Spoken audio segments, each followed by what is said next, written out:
Yung sobrang focus ko sa paggawa ng assignment, ako na lang pala yung mag-isa sa building.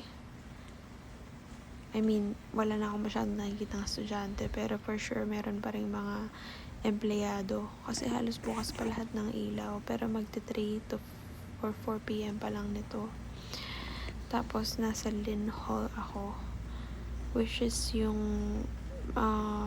mostly na ginagamit ng mga nursing student kasi nandito din yung lab pag may mga practical or skills exam.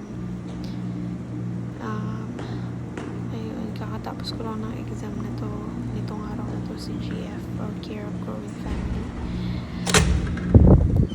Tapos yung makulimlim, walang araw kasi malamig pa kahit March na.